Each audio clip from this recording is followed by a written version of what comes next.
Hello ladies and gentlemen, welcome to RwandaTV News. My name is William Evans. Of course, I'm here to bring you the latest from the world of news, but first beginning with the headlines. Rwandan government is now aiming for 100% local clothing production, and industry experts say this goal can be achieved, but the Rwandans must first prefer locally made clothes. Gabonese nationals living in Rwanda have expressed their satisfaction with their living conditions and the opportunities they have gotten in Rwanda. US President Donald Trump says he's not backing down on his 145 tariffs on China. The levies are already driving business to look for new markets.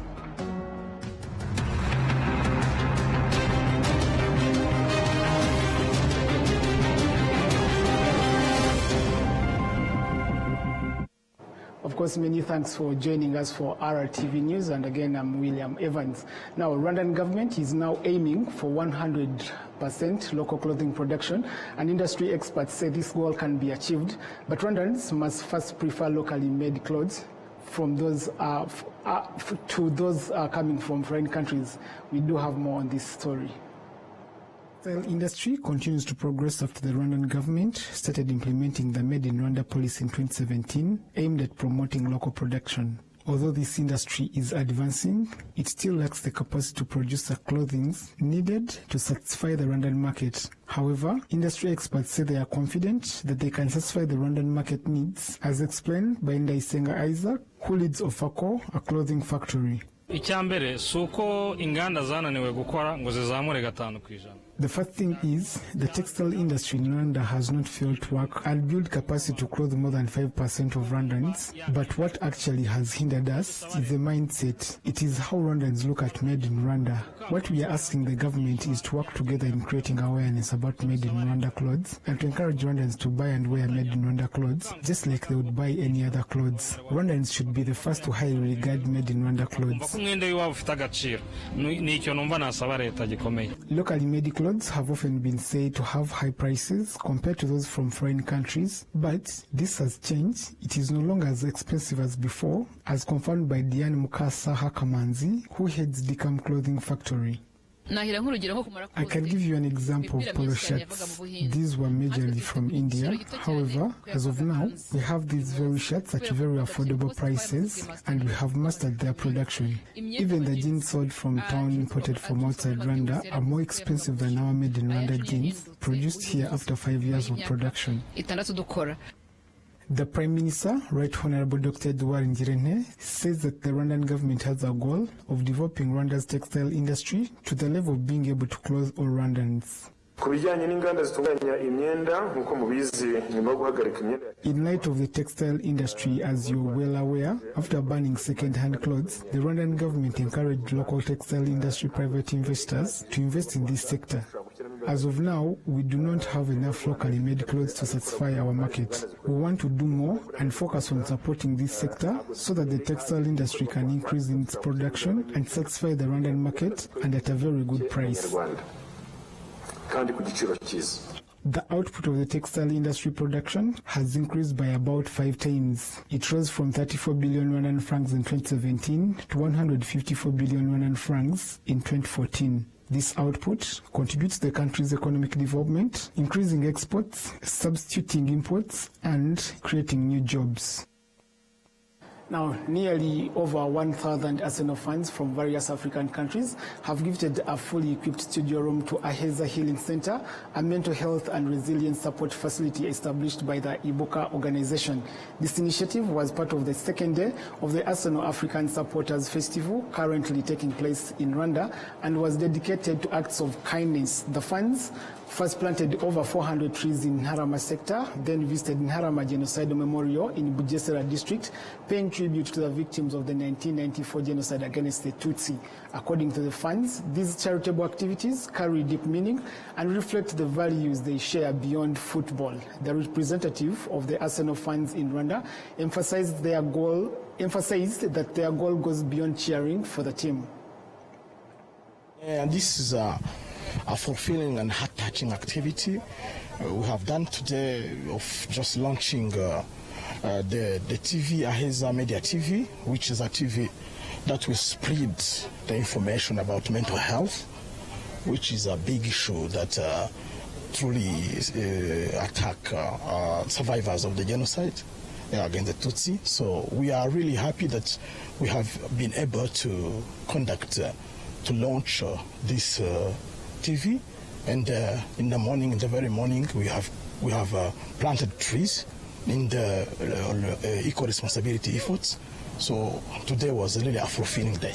Like you saw yesterday, we had even some conversation about it, of how sports can really create business, can become business. Not only something that can go beyond just watching matches or playing. We have the conversation of how sports can really create something, can be tied to tourism to create miracles, can be really a source of cultural exchanges that can benefit the community. So it's definitely something we're looking at, and we are putting a lot of effort to go beyond just watching and having only a jersey of Arsenal jersey and watching Arsenal matches, and go a little bit beyond and create something that can last longer. We are a community that is growing day in, day out, and as we grow up, we think bigger. We think bigger. We want to become, like I said, more than a fan club. We want to create something that can really community outreaching, and that can even, fulfill ourselves and as fans. So when people get together, they absolutely think, what next? So we have found that there is something next, and that's what we are doing. So next, the future of this community is not only growing in number, but growing in ideas and implementation of a lot of projects that we truly have in the nearest future. Now, this marks the 6th edition of the Arsenal Supporters Festival, and the second time it is being held in Rwanda. Since 2018, Arsenal has had a partnership with Rwanda through the Visit Rwanda tourism campaign and other initiatives aimed at youth talent development. In Kigali for the 60th edition of the Arsenal Africa Festival, where at least we have interacted with about 14 countries coming to one place and see how best we can try to help each other in terms of supporting. Besides supporting Arsenal, we also try to look at the issue of Ubuntu. How do we also try to help out the communities, the needy people in societies? So as Arsenal Foundations, as Arsenal Africa, what we do is that we come together, the team, and we try to see how best we put up our little resources and help out the needy in society. Our focus most of the time to look at the kids, the aged in the communities, and see how we can try to bring hope into their lives and the likes. So we are here now in Kigali. Our friends have hosted us here. Quite a beautiful city, beautiful town. We enjoy the town. So yesterday night we had a 60th edition meeting and engagements. Then today in the morning we went to do some tree planting, just to see how best we can help out the environment and see how to plant a tree for the green environment. And then here we are now. Also, we've come here at the memorial site. It's sad we are here. It's quite a very, very, very sad moment for us to be here. It's sad such a thing happened in Africa and such a thing happened in the world, and this should never happen again.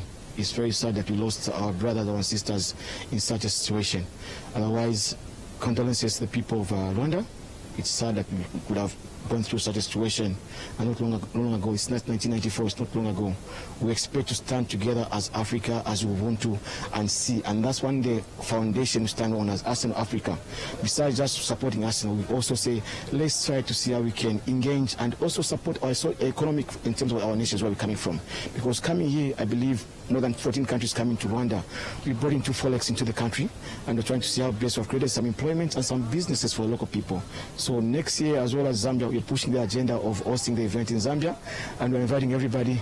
Welcome to Zambia. We call it Zambia Kuchalo. That's what our theme for the hosting will be. We want all the other supporters to come on board and see how best we can help out. Because imagine us not doing this. What if we brought other also fans within our countries and Africa at large to do something? Yes, we meet every weekend, we meet every Wednesday to support our best team we love. But what is it that we can do outside that? People meet, they make noise. We support Arsenal, we support Liverpool, we support Manchester, we support Chelsea. But let's bring our resources together, help on each other. There's somebody out there who need our help. Yes, we are coming with people here with different backgrounds. I'm an engineer by profession. I've got people within my committee and within my members who are nurses, doctors, who are teachers, who are lecturers, and we see how best we can touch somebody's life out there besides just supporting football. The studio room they donated worth 15 million Rwandan francs will be used for recording and producing audio programs that promote mental health awareness and counseling.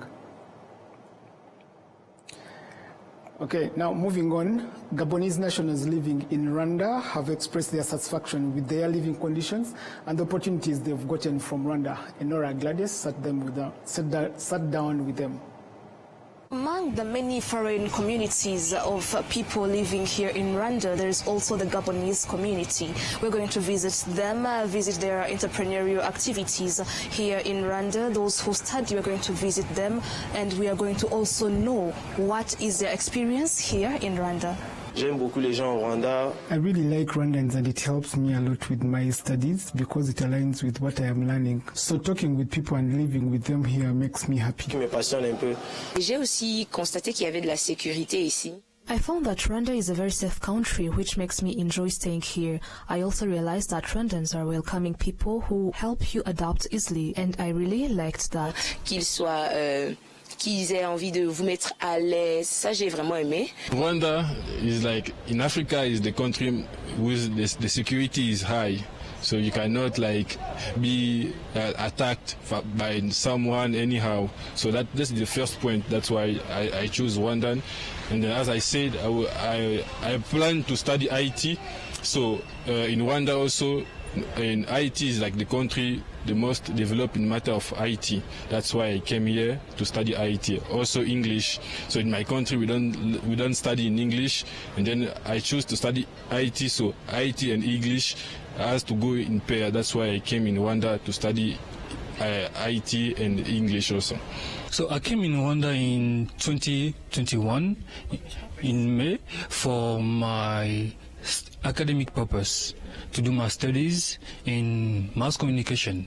Rwanda has built a good infrastructure in education. It is a good country. They are cleanest, security, and peaceful for foreign people here. Sure. The experience is good. I'm not complaining. I do my studies and I work in the street, in the city. I have friends in Rwanda, and everything is good, yeah. The security in Rwanda is one of the things they deeply appreciate, and it makes some of them consider running businesses in the country. Il est plus ou moins au même moment, en mars 2022. Pareil pour moi, j'ai créé. I arrived in Rwanda in 2022 and immediately started a business doing hairstyling for women and girls. Immigration supports us a lot, and we truly thank the Rwandan government for the amazing work they do. The country in general is very stable and there is total security. We absolutely do not regret coming to Rwanda. Magnifique. On ne regrette pas d'être venu et on se sent très bien ici, on est bien installé. The head of the Gabonese community in Rwanda, Paul Daniel Mawara Epsunda, expresses deep gratitude for how Rwanda supports them in every possible way. À propos de la sécurité ici au Rwanda. Especially regarding security, Rwanda is truly a very safe place throughout the entire country. That's one of the main reasons many parents in Gabon choose to send their children to study in Rwanda. When you arrive in Rwanda, immigration helps you a lot, whether it's getting your papers or anything else. Du côté de l'immigration, pour leur demander comment il faut faire pour avoir les papiers, comment faire pour s'installer ici. As of now, there are 860 Gabonese nationals living in Rwanda, the majority of whom are students enrolled in Rwandan universities. Enora Gladys, RwandaTV News.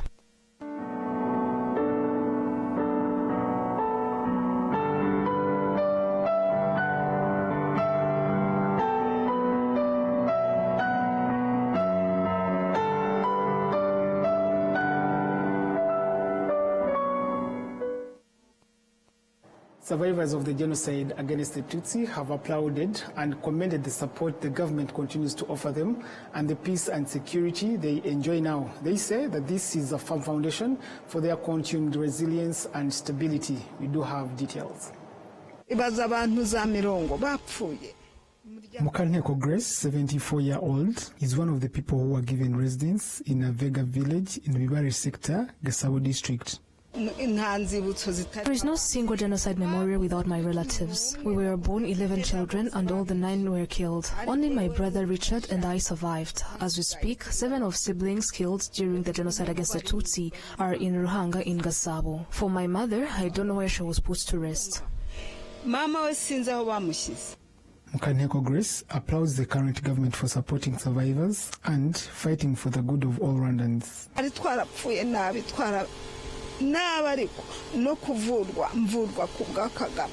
We had died in all aspects of the world. Even for medication that is offered to me, I owe it to President Kagame. Some of these things, when you think critically about, they are nothing short of miracles. May the Lord protect the President. May he fight whatever will set itself against him. May God uphold him. God worked through him to resurrect the Rwanda you see today. We barely dreamed of having peace again. Who knew we would be able to go to bed and sleep comfortably and when sick access medication?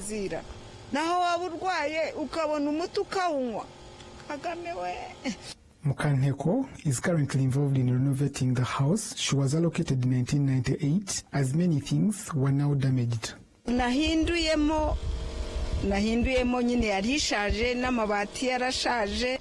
I am renovating my house now to change a few things that had become old. I sold some land in my home village because I have no plans of residing there anyway. Therefore, the money I got is what I'm using to renovate here. The government supported me, but I cannot take that for granted, so I had to also find means.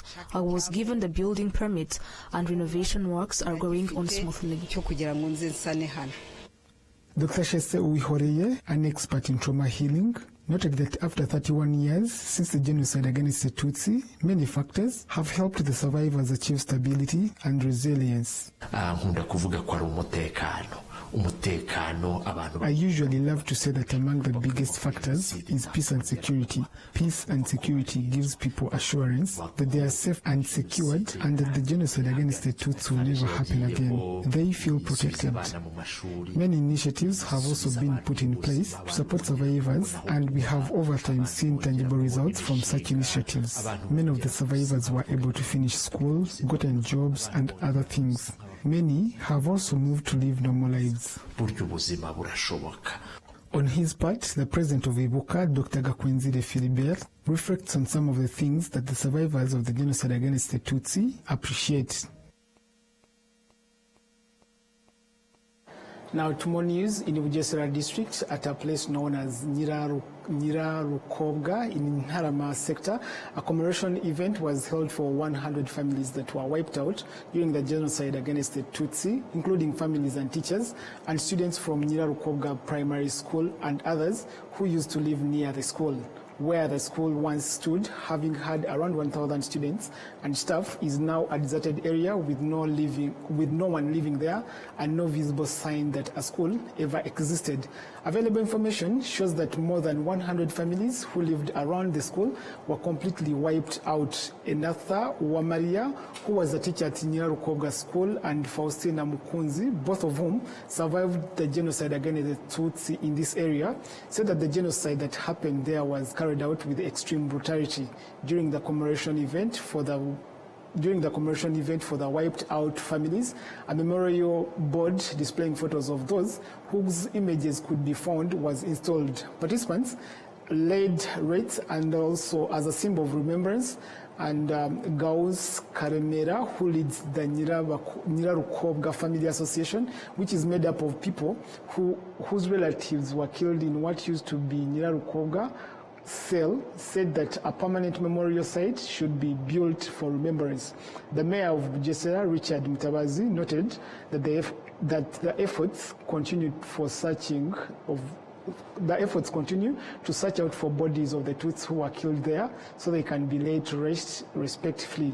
He also emphasized ongoing commitment on fighting genocidal ideologies. Another tragically unique aspect of this area in Bugesera is that no gacaca courts were held there, as there were no survivors left to form the Inyangamugayo committees who would have tried the perpetrators or provided testimonies against those who committed the genocide against the Tutsi in the region. testimonies, survivors of the genocide against the Tutsi in Rwanda, particularly those in Karongi district, said that one of the main reasons the genocide was executed at such a speed in the area was the involvement of some ministers in the so-called Abatabazi government and the local government officials. In 1994, genocide against the Tutsi in Rwanda was carried out with extreme cruelty and brutality. Survivors and those who give testimonies, specifically during the commemoration period, frequently emphasize the role government officials who planned and actively implemented the genocide. In the former Chibuye prefecture, 4 ministers in what was known as the interim government were born there. Alongside other local officials, they incited the population to commit the genocide against the Tutsi. Beyond these government officials, testimonies also frequently mention Clement Kaishema, who was the prefect of the Chibuye prefecture. The massacres that took place in the town, formerly known as Chibuye, at Igwatwaro Stadium, at Home Saint Jean and Nyamishaba, at St. Pierre Parish Church and other places, were reportedly carried out under his orders. Other leaders, including communal mayors, religious figures, and other local government officials, are also cited for their role in the genocide against the Tutsi. During the 31st commemoration of the genocide against the Tutsi held in the Bjishura sector, the President of the Supreme Court, Domitari Mukantaganzwa, condemned both the leaders and the civilians who took part in the genocide against the Tutsi. The organization Ibuka once reported that an official of the former Chibuye prefecture used numerous killing strategies, which led Karongi district to rank among the worst in Rwanda in terms of numbers of people wiped, in terms of the number of families, with more than 2,800 such families documented. Now moving on, in Gicumbi district, while Mutete sector had the highest number of Gacaca court cases in Gicumbi district, survivors of the genocide against the Tutsi in that sector are being commended for the role they played in facilitating the resolution and completion of these cases, and an achievement that continues to reinforce unity and resilience among Rwandans. In Mutete, the genocide against the Tutsi was sparked and intensified by a man named Athanase Nakaveve, who began the killings by murdering his own wife to set an example for others to follow. Although the genocide was stopped, it left behind over 6,600 Gacaca cases in Mutete sector alone. When the Gacaca courts officially closed in 2012, many of these cases had not yet been resolved.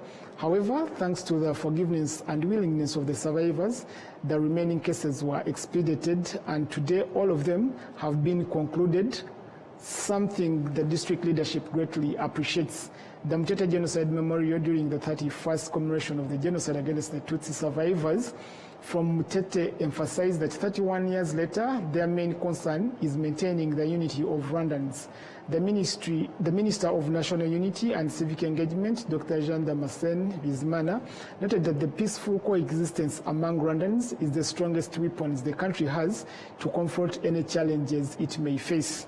As of now, Gicumbi district is left with only one unresolved Gacaca case, which is still in process.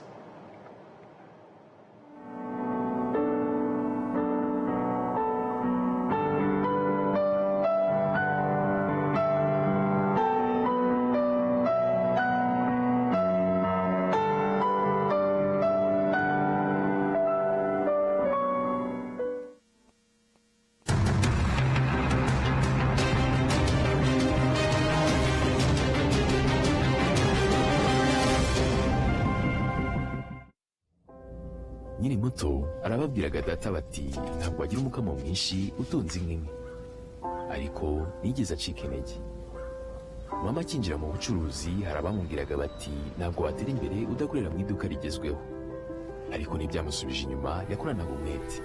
Njya muri kaminuza hari abanshidikanyagaho bavuga ko nashobora kaminuza naturuka mu muryango wifashije, ariko byarangiye nanditse amateka mashya. Igihe cyo gutera ishema umuryango wanjye kigeze, bamwe bakomeje kumbwira bati ntabwo watera umuryango wawe ibyishimo n'ishema, ariko narabishoboye. Hari abakekaga ko nasigira umurage ukomeye abankomokaho, ariko ubu mfite uruganda rutunganya amata. Banki ya Kigali yabaye umufatanyabikorwa wanjye mu rugendo rwose, inzozi zanjye zibimamo. Bigereho.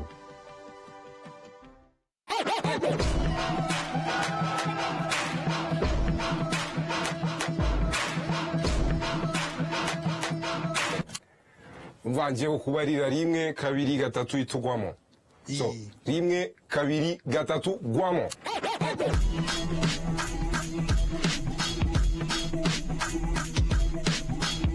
One bro.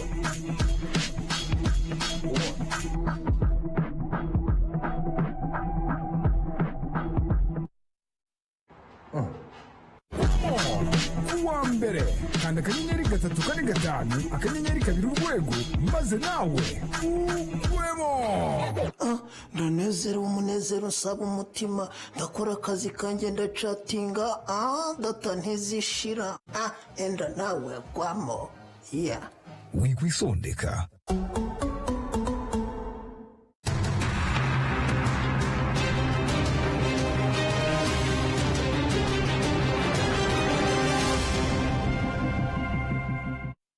Welcome back from that very short break. Now we go into international news. The US has carried out more airstrikes on Yemen a day after attacks on the Ras East support killed at least 80 people. Washington says its campaign in Yemen is designed to protect international cargo vessels in the Red Sea and the Gulf of Aden from attacks by Iran-backed Houthis. We do have a report. Al Jazeera. A series of US airstrikes kills dozens and injures more at Yemen's Ras Isa oil port. It's the deadliest attack since the US escalated strikes in January against what it says are Houthi military targets. But this was a working oil facility and civilian workers were on site at the time of the attack. The Houthi authorities make up most of the dead. The port is a vital lifeline for Yemen, according to the United Nations.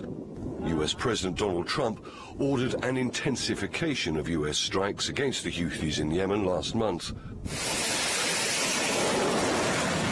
US Central Command released this video, which Al Jazeera cannot independently verify. But the US military says it shows fighter jets taking off from warships, conducting operations against Houthi targets, but no date is specified.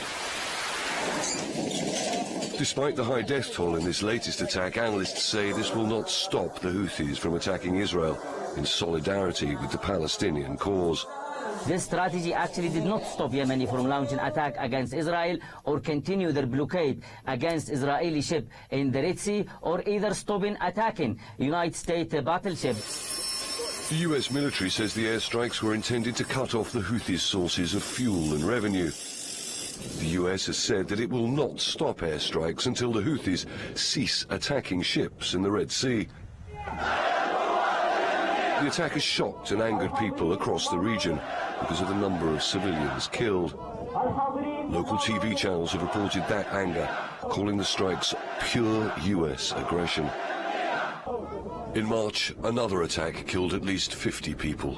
Charles Strafford, Al Jazeera. Now, US President Donald Trump says he's not backing down on his 145% tariffs on China.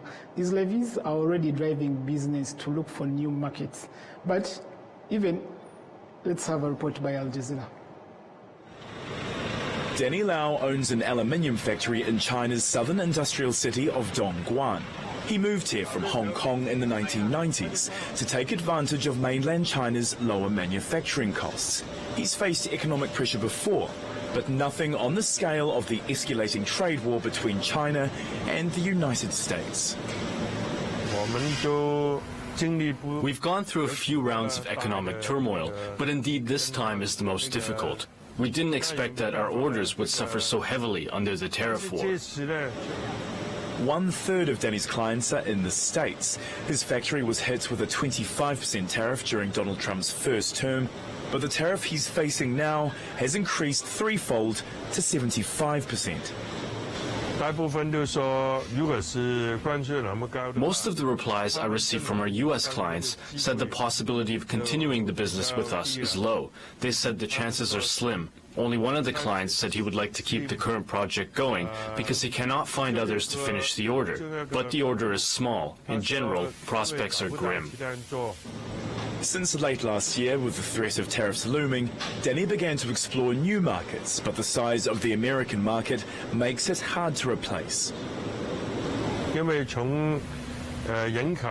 In terms of population, consumption capacity, and the degree of development, the U.S. market has big advantages. It can pay, and they have demand for high quality and punctual delivery. It's such a big market that it's difficult to replace. Most of our profits come from the U.S. market, so without that market, it would be difficult for us. From the manufacturing industry to high-tech exports, the manager of this virtual reality gaming arcade in Guangzhou is also trying to compensate for loss in American business. The economy of the US is declining, so is Europe. We had to change our mindsets or to find other markets. We found that the markets of Southeast Asia, Latin America and the Middle East are quite similar to that of China in terms of living standards, views on consumption and regional cultural similarities. Many experts say China's ability to innovate and deal with economic pressure with little political fallout means it is, in some ways, better equipped than the United States to weather the tariff storm. Alex Baird, Al Jazeera. Now that report brings us to the end of our edition, but before we go, let's have a look at the headlines one more time. Rwandan government is now aiming for 100% local clothing production, and industry experts say this goal can be achieved, but Rwandans must first prefer locally made clothes. Gabonese nationals living in Rwanda have expressed their satisfaction with their living conditions and the opportunities they've gotten from Rwanda. On the international scale, US President Donald Trump says he's not backing down on his 145% tariffs on China.